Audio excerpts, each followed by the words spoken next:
참석하신 분 먼저 인사드리도록 하겠습니다. 저는 오늘 이 톡톡 사회를 맡은 다산문화예술진흥원 자문위원장을 맡고 있는 고려대학교 교육과대학 엄창섭 교수입니다.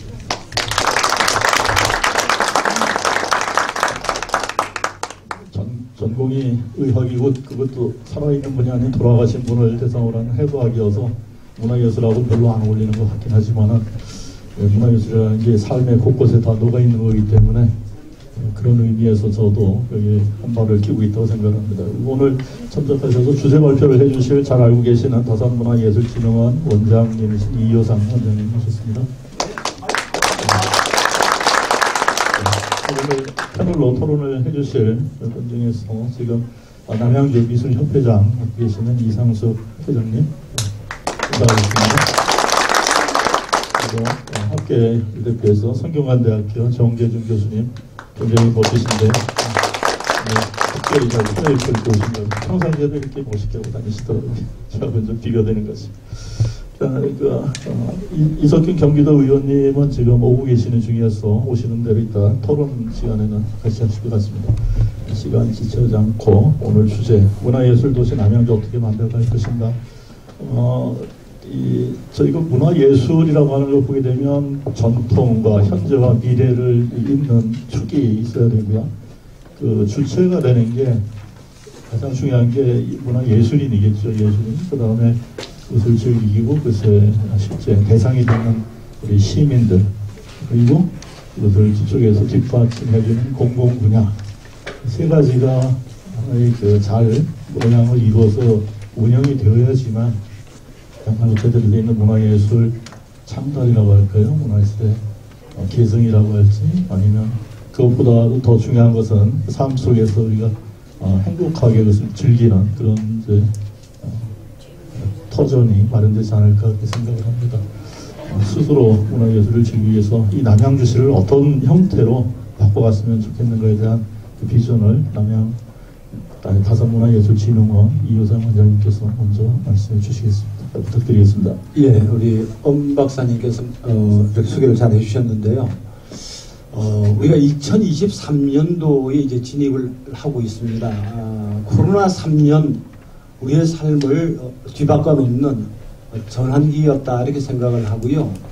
코로나가 지금 그 7만 8천 명, 하루에 7만 8천 명 그러면서 8만 명 선 아직도 끝나지 않는, 그래서 전염이 확산되고 있는 그런 상황, 그리고 모든 것이 이제 코로나 상황 때문에 오프라인이 없어지고 온라인으로 들어가면서 인공지능화되고 인터넷화되고 그런 상황, 그리고 이 코로나 3년 이후에 경기가 침체되는 이제 트리플의 악재를 지금 저희는 맞고 있는 상황인 거죠. 그래서 이 전환기에 특별히 이제 2023년이라고 하는 새로운 시대를 시작하면서 이 수렁에서 어떻게 우리가 벗어날 수 있는가, 그리고 다시 치유와 회복을 통해서 공동체 문화를 다시 회복하는 대안은 무엇인가, 이런 고민을 가지게 되는 겁니다. 어떻게 보면 어떤 요즘 우리가 한류라고 하는 뭐 오징어 게임이라든지 뭐 드라마라든지 영화들이 이렇게 그거 하지만 한류 바람을 일으키고 있지만 과연 그런 문화가 우리 한국적인 문화가 맞는가라고 하는 의문을 가지게 되면서 우리가 문화가 주는 갈등과 문화가 주는, 예를 들면 그런 거죠. 퀘어 축제 같은 거, 이런 게 과연 한국적인 것인가.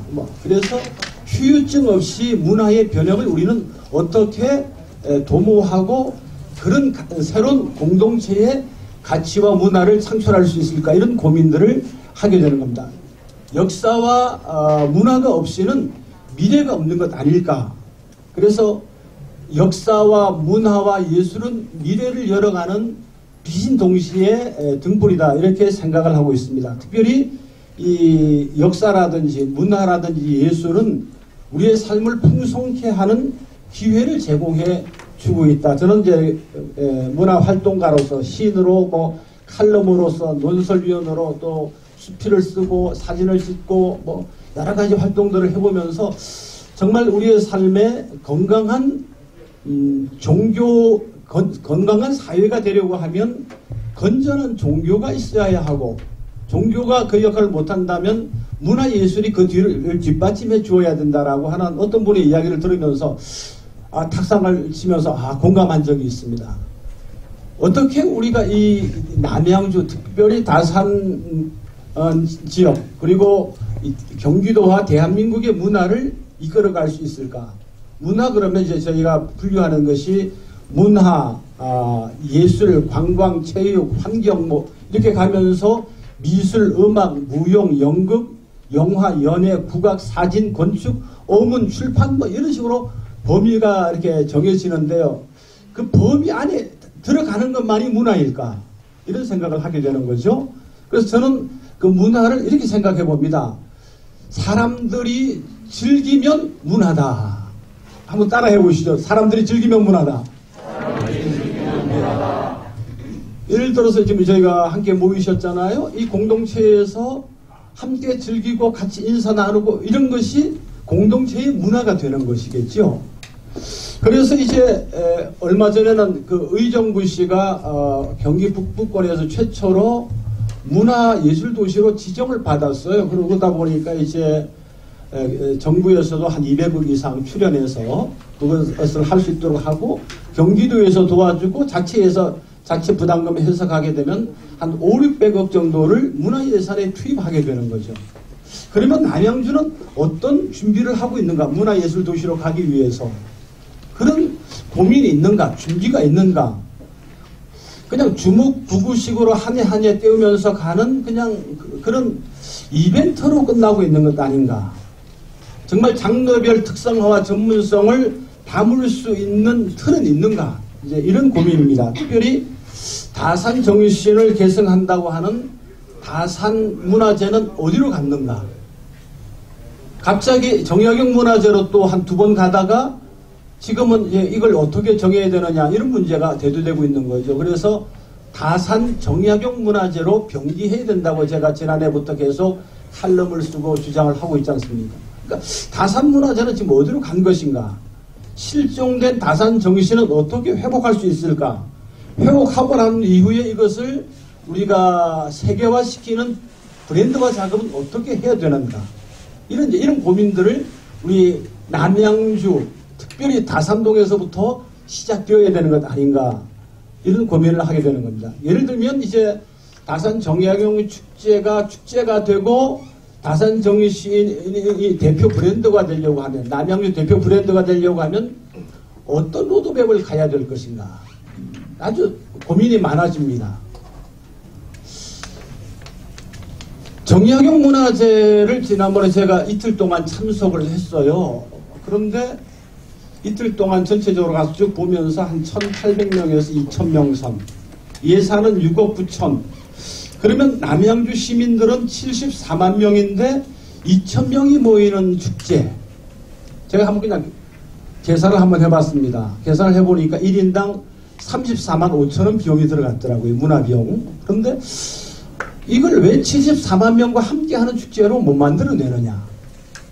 이 행정의 문제냐, 아니 시스템의 문제냐, 아니면 어떤 제도의 문제냐, 이런 부분들이겠죠. 그래서 이것이 조합면에서만 하는 축제가 되는 것이 아니라 남양주 전체의 축제로 가야 되는 것 아닌가. 그리고 74만 명이 참여할 수 있는 축제로 가야 되는 것이고, 특별히 10,000명 이상 단위로 좀 끌어올렸으면 좋겠다. 예산도 한 6억 9천이 아니라 한 10억 이상 가면서 전국적인 축제로 만들어야 되는 것 아닐까.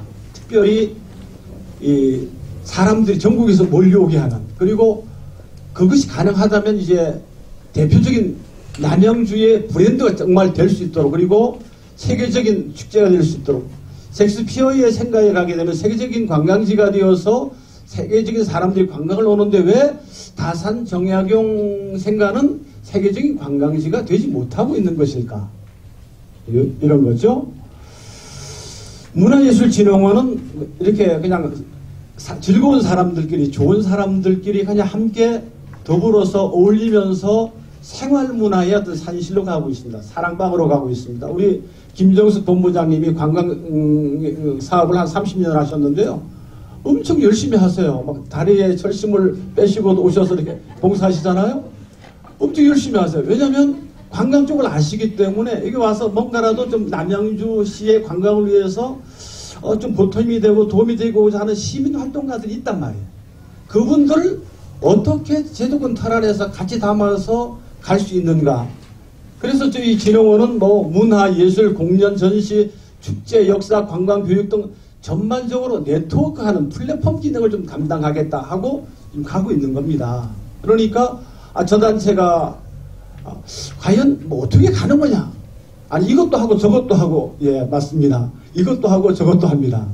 저희 회원들이 하고자 하는 일들을 저희가 지원해서 당신의 꿈, 당신의 길을 펼쳐볼 수 있도록 자리를, 무대를, 장을 만들어 드리는 거죠. 그래서 그분들이 마음껏 그걸 함으로써 남양주 시민들의 삶의 질을 높이고 만족도와 기대감을 높일 수 있다 이렇게 보는 겁니다.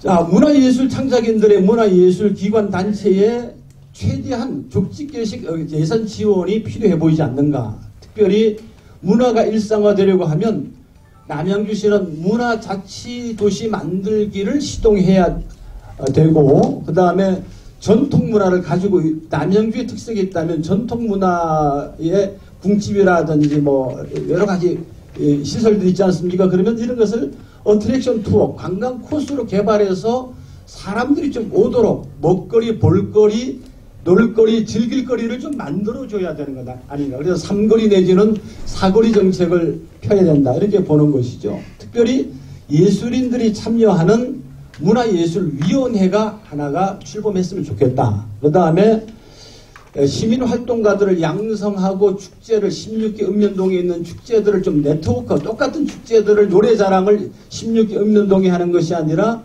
축제위원회에서 그 동만의 특색이 있는 축제를 개발해서 할 수 있도록 하는 축제위원회도 같이 가야 되는 것 아닐까. 그 다음에 남양주시가 문화재단을 만들려고 하면 어쨌든 종합적으로 컨트롤 타워가 필요한데 지금 보면은 그냥 행정에서 그냥 고하고 가는 것 아닌가. 다시 말씀드리면 남양주시가 타당성 평가를 하고 이런 식으로 공론화 작업이 있어야 되고요. 공론화 작업을 거치고 시 조례가 또 제정이 돼야 되겠지요. 왜냐하면 그냥 시가 간다고 가는 게 아니라 조례가 제정이 돼야 되고 그 다음에 문화예술위원회가 축제위원회 이런 것들이 같이 가져야지 되는데 어느 날 갑자기 문화재단 출범한다고 하면 과연 그것은 하나의 건물이지 문화예술인들과 시민활동가들이 활동하는 장은 안 되지 않겠는가. 예, 이런 이야기입니다. 어쨌든 오늘 오신 분들이 다양한 의견을 내실 것 같아갖고요. 저는 여기까지 말씀드리고 결국은 콘텐츠냐 사람이냐라고 했을 때 사람들은 콘텐츠에 관심을 많이 기울이는데요. 저는 반대로 생각합니다. 사람이 즐거워야 콘텐츠가 만들어지고요. 사람들이 함께 어울리는 것이 문화가 되지 않겠는가. 그래서 이 사람들이 가지고 있는 생각, 사람들이 활동하고 싶은 것 이것을 꼭 그 틀 안에 담으려고 하는 것보다는 그 장을 자꾸만 지원해서 마당을 만들어줘야 된다. 시가 안 만들어주고 시민들이 그냥 하고 끝나는 것이 아니라 시가 그런 것들을 좀 지원하는 쪽으로 가야 되지 않겠는가. 특별히 이 문화라고 하는 것이 다양성과 창의성을 먹고 살기 때문에 시민활동가들을 좀 키우고 양성해야 되는 부분들이 필수적이다 이렇게 보고요. 특별히 문화예술인들의 참여와 시민활동가들이 그 기반이 되도록 해주는 일들을 해주셨으면 좋을 것 같습니다. 주의 발표 여기까지 마치겠습니다. 짧은 시간 안에 엄청나게 많은 이야기를 하죠. 그런데 실질적으로다가 다산문화예술진흥원에서 추구하고 있는 방향에서 시작을 해서 구체적으로 남양주시에서 추구되는 문화의 형태 그리고 그거를 어떻게 관광산업화해서 산업에다가 연결시키느냐 그리고 제일 마지막에 가서는 구체적으로 이 남양주시에 있어서 이 정책 결정에 관한 그런 제언까지 다양한 말씀을 해주셨습니다. 아마 이건 하루 이틀 내에 이루어질 건 아니고 앞으로 쭉 이렇게 진행해 나가실 그런 계획인 것 같습니다. 이런 형태의 그 모양이 정답이라고 딱 집어서 얘기할 수는 없겠죠. 또 다른 형태로도 이렇게 변경될 수도 있겠는데 어떻게 들으셨는지 먼저 이상숙 남양주 미술협회장님께서 이 예술문화의 가장 중심이 되는 예술가 입장에서 너무 많은 분야를 다 대변하기는 어렵겠지만 그래도 그 입장에서 좀 코멘트 부탁드리겠습니다. 안녕하세요. 남양주 미술협회장 이상숙입니다. 아무래도 저는 예술 쪽으로 접근을 생각을 하고 있습니다. 그리고 제가 여기에 오늘 초대를 받았는데 여기에 초대받아야 할 자리인지 아직 거기에 대한 확신이 없습니다. 저희는 그 전문 예술인들이 9개 분과가 있는 그 남양주 예술총연합회에 소속되어 있습니다. 그러니까 거의 전문인 활동 하시는 분들만 모여 있고요. 그리고 여기 다산문화예술진흥원의 사업을 보니까 저희랑 뭐 겹치는 것도 상당히 많이 있습니다. 그리고 작년에는 또 여기 남양주에 민예총이 또 출범을 했고요. 그래서 이제 시민 단체와 또 전문 예술인 단체와 뭐 마음을 합쳐서 추진해 가면 더 힘이 커져서 좀 더 효과가 있지 않을까 생각은 하고 있습니다. 그러니까 저 개인적으로는 저희 남양주시가 74만 인구 도시고 또 자연 환경도 많이 가지고 있고 또 문화재 능도 많아서 문화재도 많고 그렇지만은 그 상수도 보호 지역 이런 걸로 해서 개발 제한 지역도 많고 또 그로 인해서 뭐 이제 큰 대기업이나 뭐 이런 우리가 자족할 수 있는 이런 사업을 하기가 매우 어려운 환경에 있다고 제가 느끼고 있습니다. 그래서 저의 입장으로서는 우리가 예술 문화로서도 충분히 자족할 수 있는 기능을 만들 수 있다 이렇게 생각하고 있습니다. 예를 들면 제가 잠깐 예를 들어보면 그 영국의 북동부의 소도시 게이트헤드라는 도시가 있습니다. 거의 거기는 폐광촌인데 젊은이들은 이제 다 도시로 가고 이제 노인들만 남아있는 도시였죠. 근데 그 한 공무원의 의지로 그 조형물, 상징적인 조형물을 거기에 예산을 많이 투입해서 그거를 그러니까 많은 자동차가 지나가는 도로에 그거를 세웠습니다. 그러니까 이제 사람들의 호기심을 유발한 거죠. 이제 물론 주민의 의견을 들었지만 모든 주민이 반대를 했습니다. 차라리 그럴 예산이면 노인들을 위한 어떤 병원이라든지 의료시설에 투자를 하지 왜 그런 거를 하느냐. 근데 그 공무원의 아주 강력한 의지로 그걸 해냈습니다. 결국엔 거기에 많은 이제 세계적인 관광객들이 저게 뭐지 하면서 몰려들다 보니까 훌륭한 미술관도 짓고 음악관도 짓고 그렇게 해서 현재는 이것 또한 몇 년 전 일이긴 한데요. 그 연 뭐 200만 이상의 관광객들이 오고 또 그 주변의 어떤 인프라 이런 사업 또 인력 이런 거 취업 일자리 이런 창출 이런 여러 가지의 그 효과로 인해서 뭐 연 7천억에서 8천억의 수익을 올리고 있다고 합니다.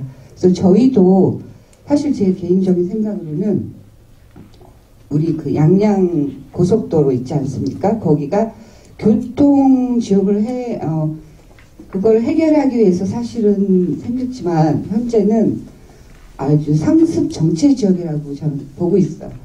그 주말이나 무슨 행사 때 되면 사실 여기 지역에 있는 사람들은 거의 거기를 이용할 수 없을 정도로 지금 많이 교통 지역이죠. 그곳에 저희 남양주만의 어떤 브랜드가 되는 상징물을 설치하면 어떨까.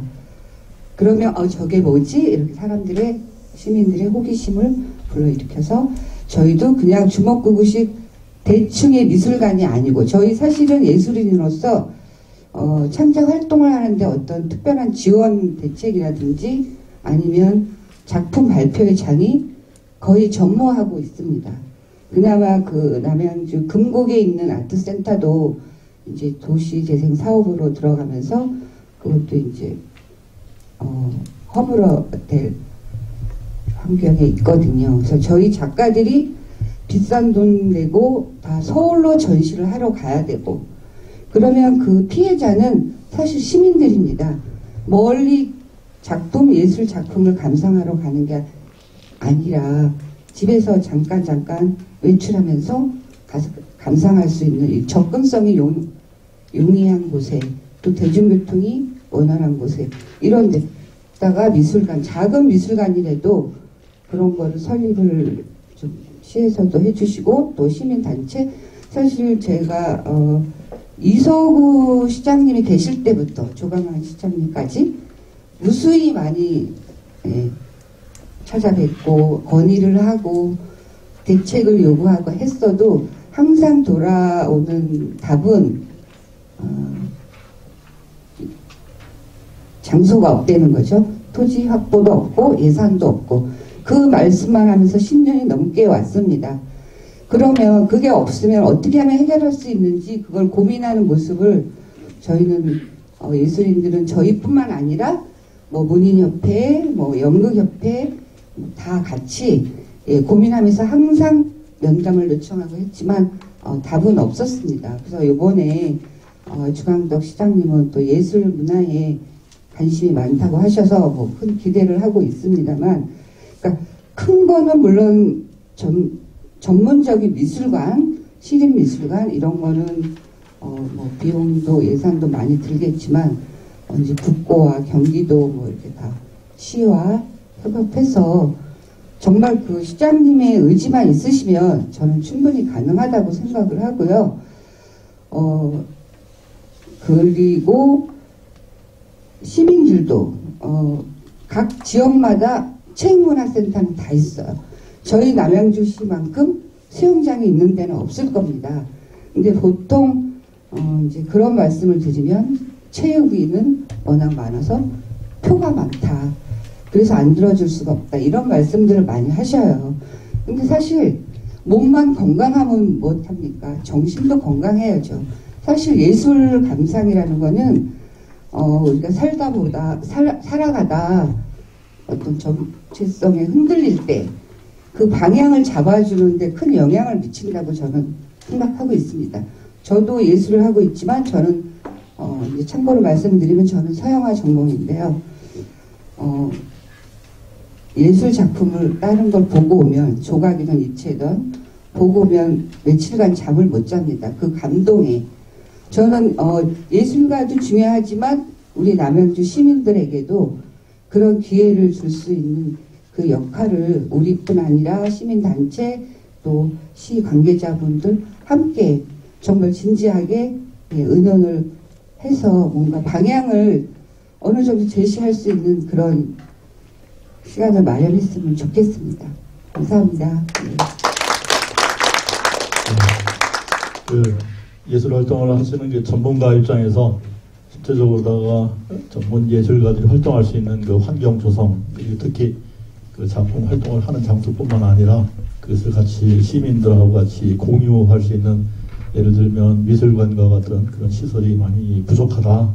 그래서 이것이 남양주 시민들이 삶 속에서 문화 예술을 접할 수 있는 그런 환경을 만들어 가야지만 궁극적으로 예술 문화로 자족할 수 있는 그런 문화 도시가 될 수 있지 않느냐는 비전을 제시해 주셨습니다. 그리고 지금 말씀하신 것들이 이루는 데 있어서 지금 우리 용성만 장님 계시는데 시에서 적극적인 그런 협조가 많이 필요하실 것 같습니다. 특히 사실은 저도 그렇지만은 이 경기도 지역에 그 미술 전시 보러 가면 양평에 가면은 거기 상설 전시하는 데가 있습니다. 친구들도 전시 많이 하고 해서 가는데 남양주에는 없는 거거든요. 사실은 좀 안타깝긴 하죠.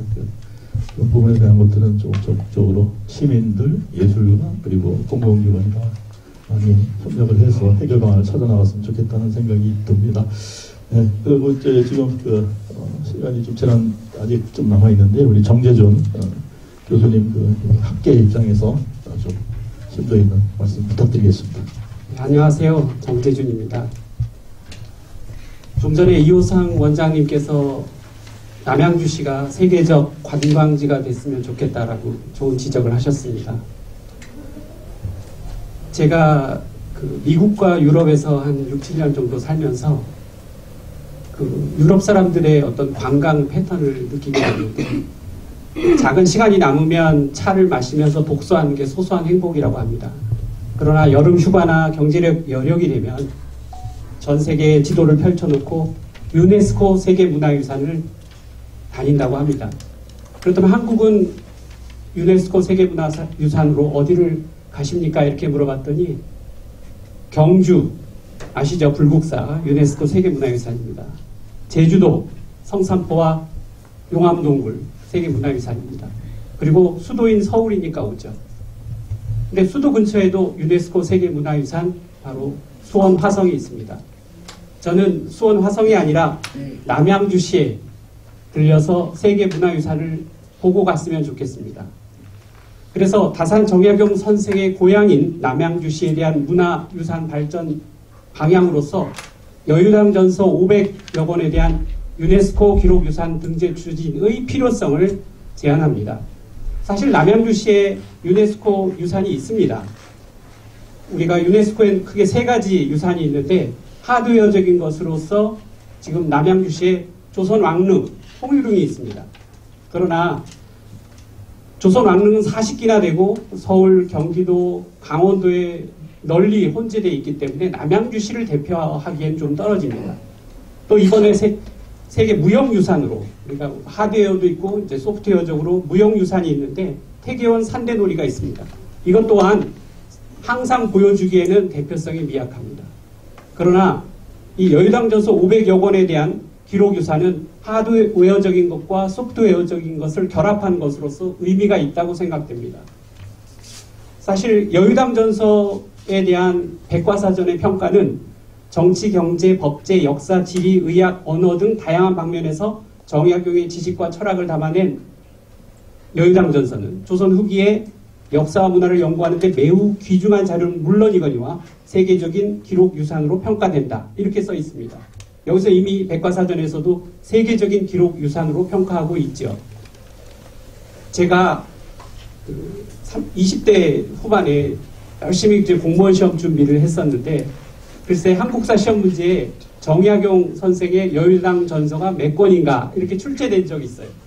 1번 1권, 2번 100권, 3번 200권, 그래갖고 5번이 500권 이렇게 나왔는데 굉장히 수험생들을 당황하게 하고 좀 어떻게 보면 유치한 문제, 숫자를 물어봤으니까. 근데 그 출제를 한 분이 제가 학부는 사학과 출신이거든요. 저희 집 이제 교수님이었어요. 그래서 제가 여쭤봤습니다. 아니 무슨 이렇게 숫자를 물어보고 그래요. 몇 권이 이런 걸 왜 이렇게 출제하는지 모르겠습니다. 그랬더니 자네 책 한 권 쓰는 게 얼마나 어려운지 아나?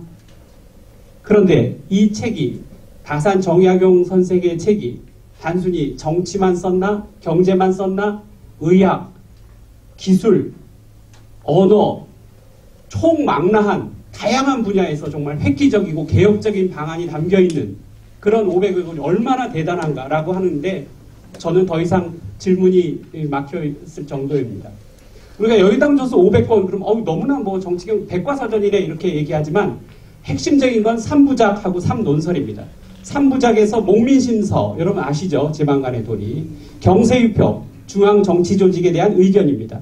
흠음신서 우리나라 법이 너무 약하다고 하죠. 형옥에 대한 개혁안입니다. 또 3논설로 탕론 왕조교체의 가능성을 제시하는 것입니다. 원목 바로 공무원 공직자의 근본을 지적하고 있는 것입니다.